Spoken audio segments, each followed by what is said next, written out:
رمضان اور سخاوت۔ رمضان المبارک جہاں عبادت کا مہینہ ہے وہیں وہ سخاوت کا بھی مہینہ ہے۔ اس مہینے میں ایک مسلمان کو روزے اور نماز جیسی بدنی عبادات کے اہتمام کے ساتھ ساتھ صدقہ و خیرات جیسی مالی عبادات کا بھی اہتمام کرنا چاہیے۔ بندہ نماز میں اپنے آپ کو اللہ کے آگے جھکا کر اپنے تکبر اور گھمنڈ کا علاج کرے، روزے کے ذریعے اپنی لذت پسندی کی اصلاح کرے اور غربا و فقراء پر اپنے مال کو خرچ کر کے اپنے دل سے مال کی محبت اور دنیا پرستی کو نکالنے کی کوشش کرے۔ صدقات و خیرات میں نہ صرف اپنے نفس کی اصلاح ہے بلکہ محتاجوں کی مدد بھی ہے۔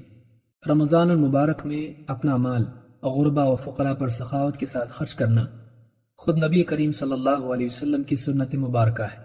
آپ صلی اللہ علیہ وسلم عام دنوں میں بھی ایک نہایت سخی انسان تھے، لیکن رمضان المبارک میں آپ کی سخاوت عام دنوں کے مقابلے میں اور بھی بڑھ جاتی تھی۔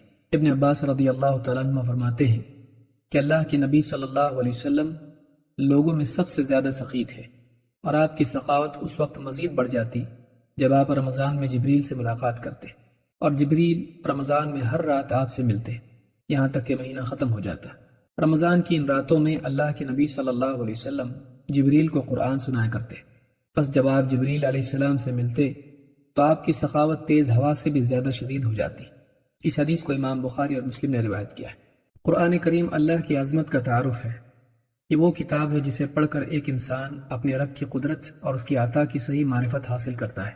یہ کتاب انسان کو دنیا کے فانی اور آخرت کے باقی ہونے کا احساس دلاتی ہے۔ یہ کتاب انسان کو اس بات پر آمادہ کرتی ہے کہ وہ اللہ سے پانے کے لیے اپنے پاس موجود مال و متاع کو دوسروں پر لٹائے۔ اللہ سے ملنے کا یقین بندے کے دل میں اللہ پر توکل اور مخلوق سے استغنا پیدا کر دیتا ہے، اور آخرت کا استحضار دنیا کی حقارت اور بندوں پر سخاوت کا جذبہ پیدا کر دیتا ہے۔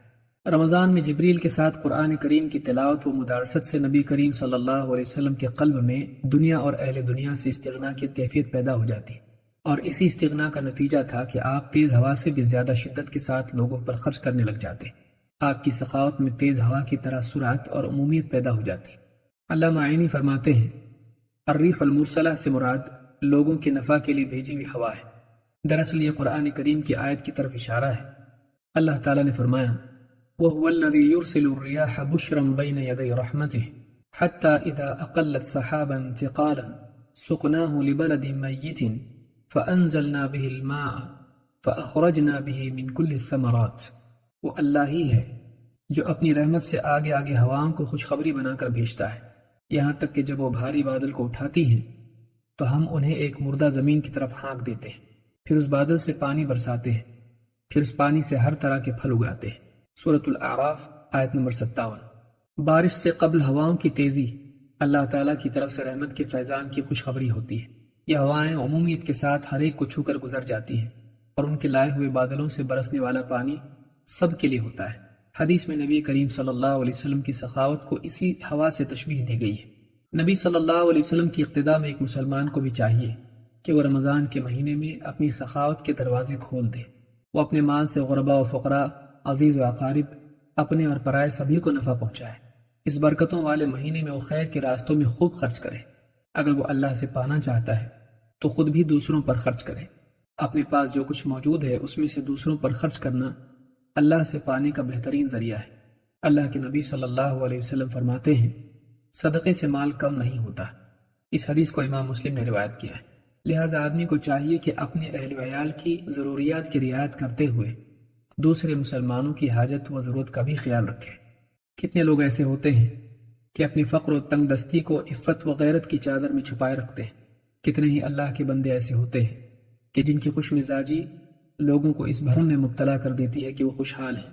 کتنے لوگ ایسے خوددار ہوتے ہیں کہ اپنی حالات کی شکایت خلق کی بجائے خالق کے آگے کرنا اپنی ایمانی غیرت کا تقاضا سمجھتے ہیں۔ کتنے خوش نصیب ہیں وہ لوگ جو محتاجوں کو مانگنے سے پہلے عطا کریں، جو ان کی عزت نفس کا لحاظ کرتے ہوئے خود ہی ان کے رمضان اور ان کی عید کو خوشیوں سے بھر دیں۔ کتنے سعادت مند ہیں وہ لوگ جو اپنے نبی کی اقتداء میں اپنے مسلمان بھائی کے لیے تیز تند ہوا کی طرح سخی ہو جائیں، جن کی بر وقت سخاوت کے سبب ایک غریب گھر غم اور مایوسی کے اندھیرے سے نکل کر شکر اور خوشی سے جگمگا اٹھے۔ اقول هذا واستغفر الله لي ولكم۔